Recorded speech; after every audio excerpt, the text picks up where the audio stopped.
Now, non-profit and NGO groups are often one of the first points of contact for tens of thousands of Ukrainian refugees crossing borders every day.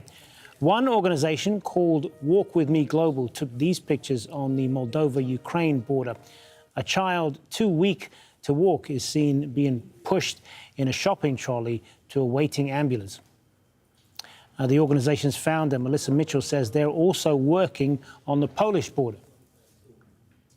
Behind me, you see the line just coming in over the border of West Ukraine near the city of Medica, and there are just thousands of people coming. We heard today that there is a train out of Lviv that will bring about 10,000 people to this destination, and they're really, as you've seen on the news, moms and babies and children and elderly.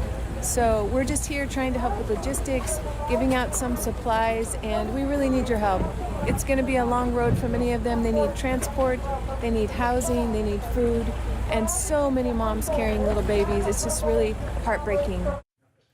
Melissa Mitchell recently returned to Doha and joins us now via Zoom. Thanks very much for being with us. So we just played that clip of you talking about the conditions in the camp there and the immediate needs of people. I'm wondering if you can expand a little bit about that, because you got back from Poland and Moldova. So just tell us a little bit about what it was like at the border there.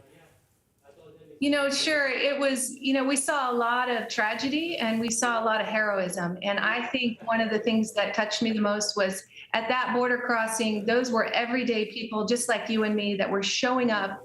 We had to actually park about 2 miles away and walk in. There were so many people from Poland who came in to help. So that was one of the things that really touched me the most, just the normal everyday people stepping up to the plate, opening their hearts, opening their homes, opening their wallets, and really helping these refugees that are fleeing over the border. And I know your work has taken you to a number of places in the Middle East, to Syria, Yemen, Iraq. How does what you've seen there on the border with Ukraine, how does that compare with your experience in those countries?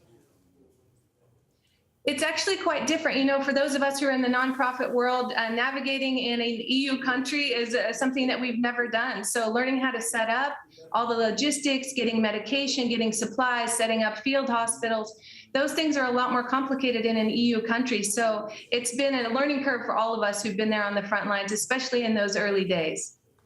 And how do you raise money for these projects? Because it must be hard when there are so many conflicts going on at the moment that you're managing. Sure. For us, we're really a grassroots organization, and our funding comes mostly from private. We have some foundations that have funded us, some churches, and like Texas A&M students, they build our medical clinics and some of our education spaces around the globe. So really what we're best at is just building a diverse network of organizations and people who help us on the ground. I'm wondering if you could tell me as well, from some of the Ukrainians that you spoke to there, what their intentions for the future are. Do they see themselves coming back to Ukraine at some point, or has things reached a point where there's no going back now?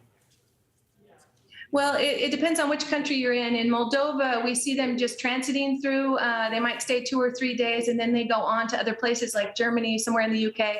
So that's a very transient group. But on the Polish side, what we're hearing and what we're seeing and talking to people is that they really want to go home. So they're staying near. There's a lot of them. There's probably 100,000 now. You probably have more numbers that are accurate than I do, staying right in Warsaw.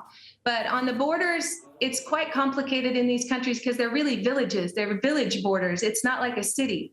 So they come in and they're greeted by now nonprofits as well as the local people, just like you and I, and then they're transited into other cities. So a lot of them in Poland want to stay and they want to go back. They want to go back home. Good to talk to you, Melissa Mitchell. Appreciate your time. Thank you. Thank you so much.